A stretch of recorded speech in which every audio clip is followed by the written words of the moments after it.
Hi everyone, in this video we're going to be talking about inverse functions. In the last video we talked about one-to-one functions, and so this time we're going to be obtaining the graph of an inverse from the original function, and we're also going to be verifying that two functions are inverses of each other.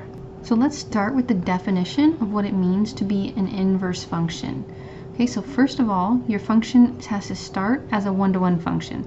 So that's why in the previous video we learned about one-to-one functions, because this is a requirement in order to have what's called an inverse function.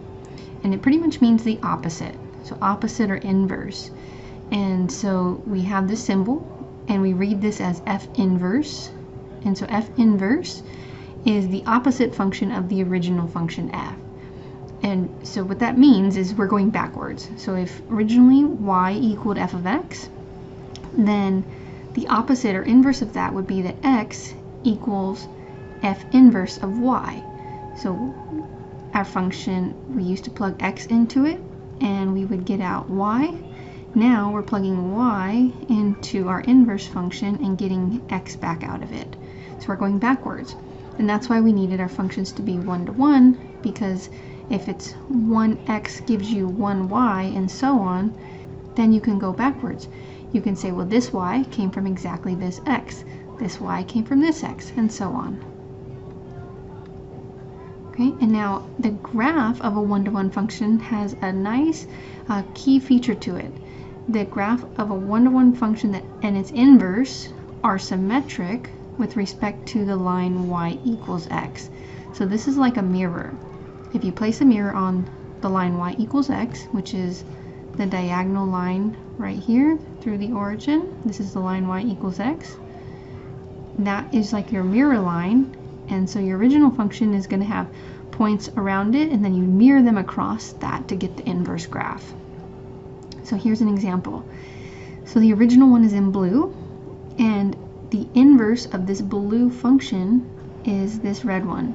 So every point on the original gets mirrored across y equals x, and then we form the inverse function. And notice this point is on the line y equals x, so we don't mirror it, it actually just stays there. And so they mirror across, and the other way to think about it is what used to be x and y swaps and becomes y and x for every point on the graph. So to graph an inverse function, you just swap x and y. So let's go ahead and try this out. So the graph in the figure shows the one-to-one function. We want to draw its inverse. So we have just 3 points to work with, but we also know the mirror line is y equals x. Okay, so there's y equals x. So we'll put that mirror line for reference so we can use our symmetry. And something to notice is that this point is going to be on both graphs because it's touching y equals x. So will this point.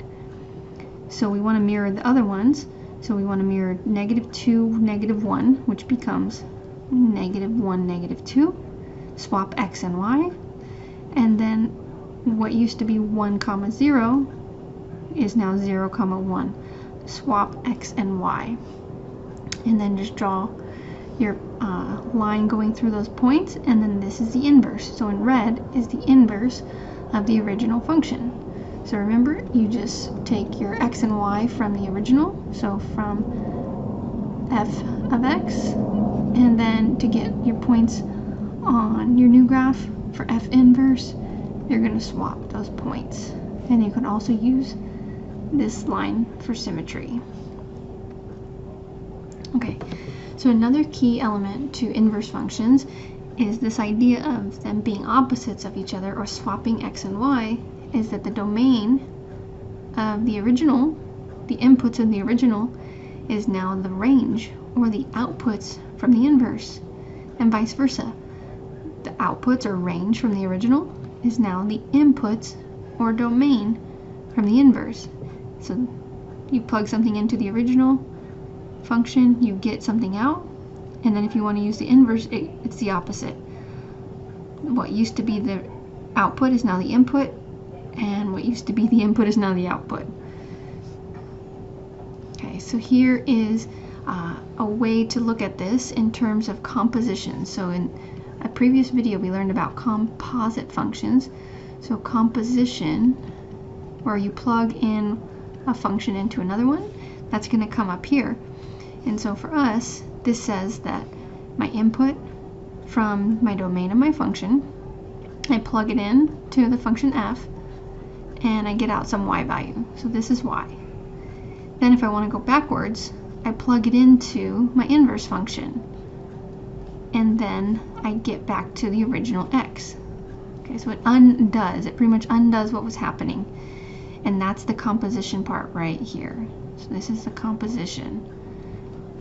Same thing if we go the other way. So if we take some number, we plug it into our inverse function, we get out some y value, and then we plug that back into our original function, it's going to get us back out to x. They undo each other, a function and its inverse, because they're opposites. So think of them as undoing each other. So f inverse of f, composed like this, gets you back to x, and so does doing the composition the other way. So now let's work through some examples where we verify that two functions are inverses of each other. And so the way that you do this is you have to show that when you compose the two of each other, so if I have f composed with f inverse, it's going to get me back to x. It's going to undo everything that happened to x, and we end up with x. And you also have to show the other direction. So f inverse composed of f is also x. So you want to show these two things, and then that verifies that the two functions you're working with are inverses of each other.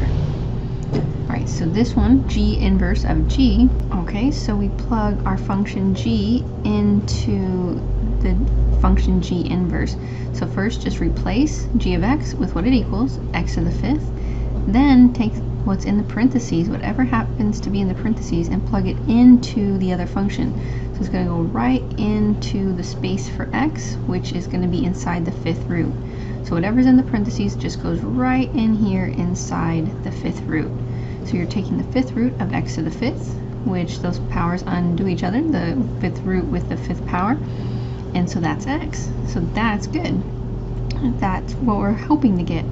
Now we go the other direction, and we compose g of g inverse, and so we replace g inverse with what it equals from what was given, and then that gets plugged into the original function g.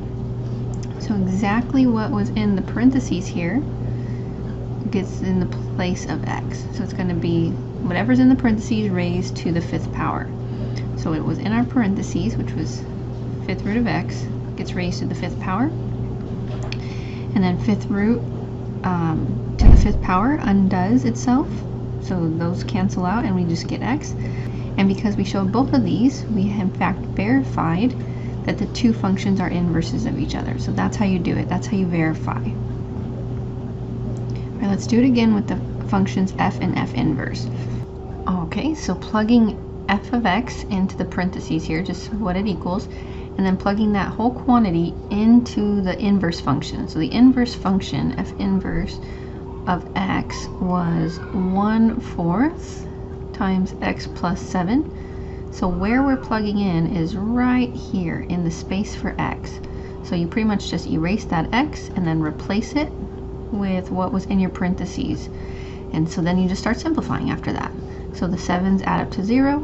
1/4 times 4x is just going to be x. So that's good news. That's half of what we want. And then the other direction, f composed of f inverse. This time we're plugging in the inverse function into the original. And so the original, let's just write that down, the original f of x was 4x minus 7. So we're replacing this spot right here with what's the inverse function. So the whole inverse function is going to be multiplied by 4 and then minus 7. Okay, so simplifying that, we divide 4 by 4, those divide out, and then 7 and negative 7 add up to 0, so we get x. So we just verified that those two functions were inverses of each other. And something that I like to notice and mention is you can't always just figure out the inverse by visually looking at it, but you can kind of get an idea. So I just want to show you, if you take a look at these two, If you notice, they do look like the opposites. Things are happening. Notice the original is being multiplied by 4. The next one, the inverse, it's actually being divided by 4 because it's times 1/4. There's a -7 on the original and there's a +7 on the inverse. So things should always look a bit opposite when you're working with inverses. All right, so how about this one here? So verify that these two functions are inverses of each other. And for what values of x is it true? Okay, for both compositions. Now this one's a little bit different than the previous example because we have to exclude some numbers. The original function, notice you cannot plug in -2 into this because if you do, you're going to divide by 0 and that would be undefined. And then on the inverse function, you can't plug in 0 here because you would be dividing by 0. So the domain for the original is all x's except -2, and for the inverse, all x's except 0. Okay, so now we'll do our composition f composed of f, f inverse composed of f. So we're plugging in the original function into this spot right here.